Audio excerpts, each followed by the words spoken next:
Today we will be checking out a controller which offers something that pretty much every other controller can't. It has Hall effect thumbsticks, Hall effect triggers with trigger stops, and 4 programmable back paddles. But these features aren't what make it stand out from the crowd. This is the MANBA ONE version 2, a wireless pro controller designed for PC, Switch and mobile, and as you have no doubt noticed, comes with a 2-inch display screen front and centre, which allows for greater and easier customization, really setting it apart from the competition. In this video, I aim to give you all the information you need to help you decide if the MANBA ONE is a controller worth picking up. To do this, as always, I will be reviewing in the usual 4 main categories, talking pros and cons in each, all before giving my overall thoughts at the end. At this point, I will mention that I was sent this controller for the purposes of this review, but this has had no impact on the content of this video or my thoughts expressed in it. Now, if you do find yourself craving the MANBA ONE, I will leave the links to their Amazon store in the description, as well as a link to the MANBA website. But with all of that out of the way, let's get into it.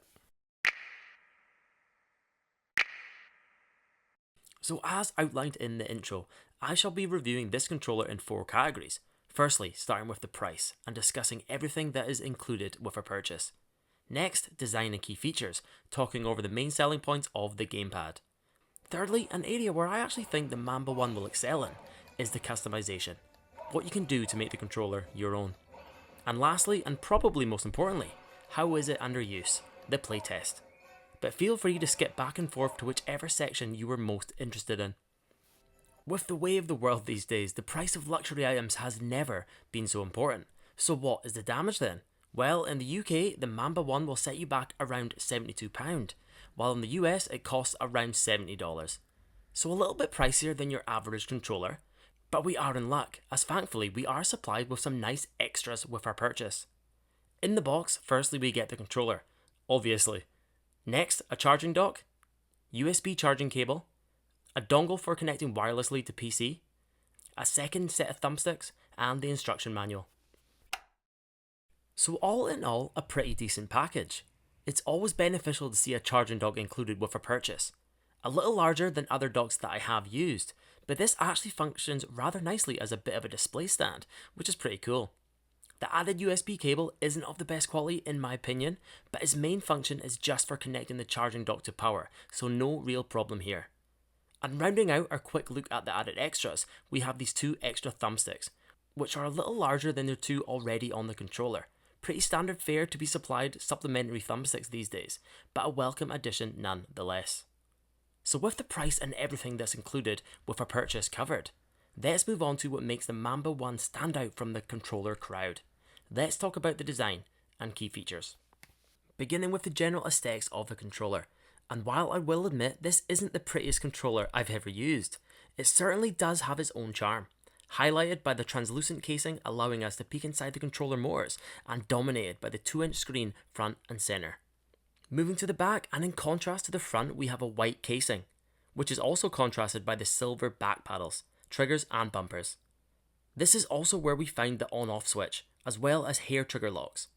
Looking closer at the sides, and there's actually a slight texturing for grip. Minimal, but it is there. We also have grips on the bumpers as well as on the triggers. Onto the face of the controller again, and we have offset sticks, which also have some nice texturing, which I do appreciate. Also on the face of the controller we have micro switch face buttons, which feel great, satisfying to use, and sound good too. There is also 4 extra buttons at the bottom of the controller, which are used for controlling the screen. Now with the design out of the way, let's get onto the MANBA ONE's key attributes. Most notably, we have to begin with the display screen, a feature not seen on too many controllers. This allows us to bind buttons, set dead zones, change the RGB lighting and configure profiles, all on the fly, and without the need for a companion app, which is usually the case. Another of the MANBA ONE's main selling points is its cross-platform compatibility, with it functioning on PC, Nintendo Switch and mobile. We will touch on this later on in the video, but it was important to mention it at this point. Moving on to some of the more pro controller features of the controller, which I might add are the points that I am most interested in. And we have 2 stage triggers, one setting for the full trigger pull, followed by a hair trigger mode. There is definitely more travel than other hair triggers that I have used, but will still make a difference in the make or break moments.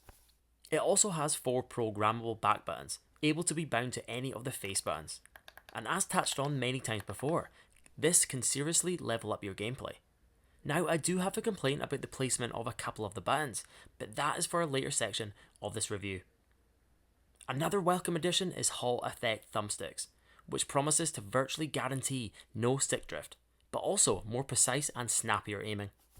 And rounding off the features, it also has a built-in 1800 mAh battery, RGB lighting, 6-axis support, a turbo function and adjustable vibration.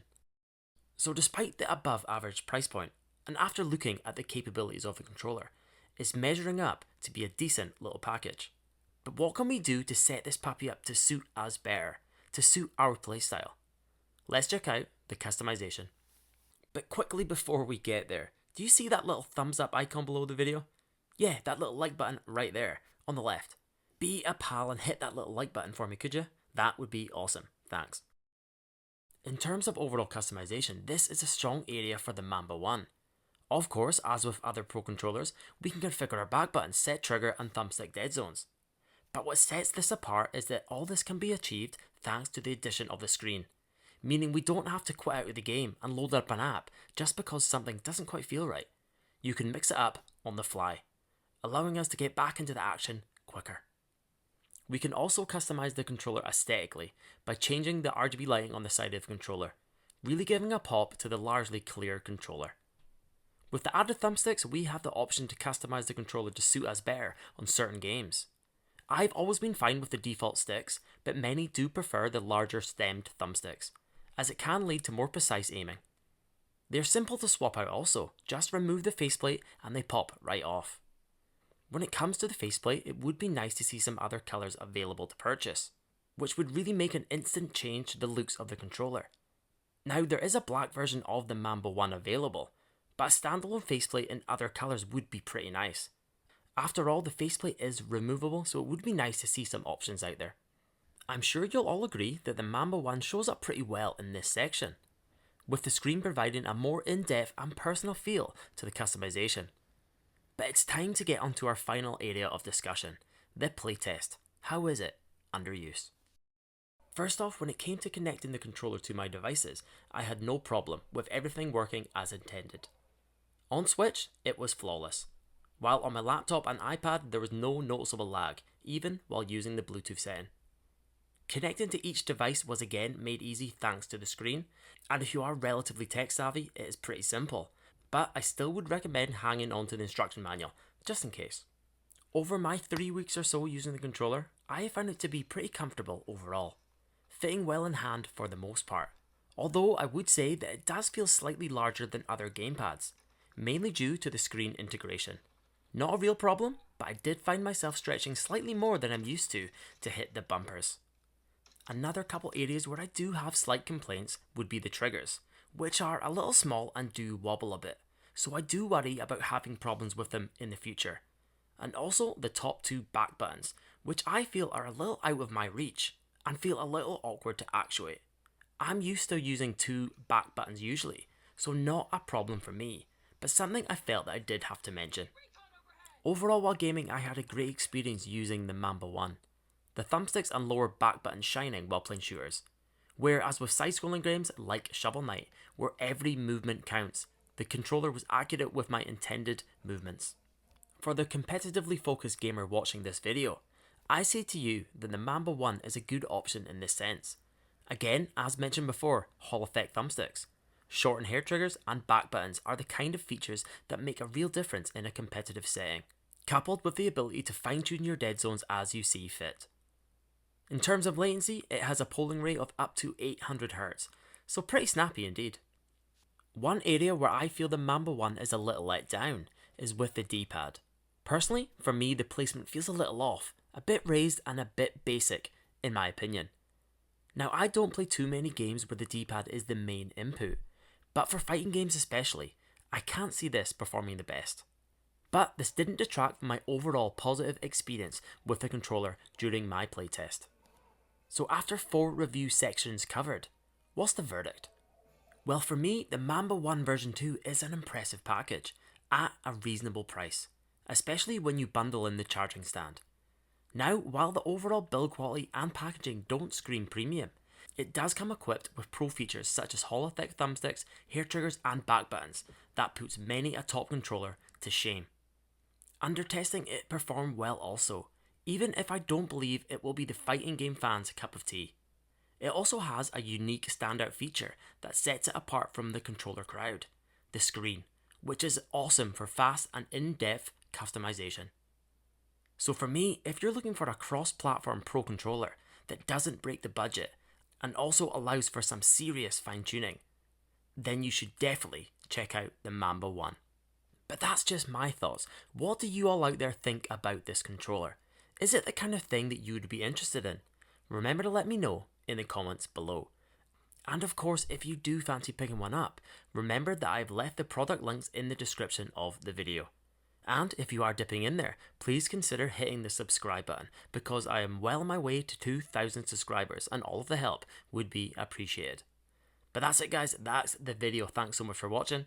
But until the next time, I'll catch us.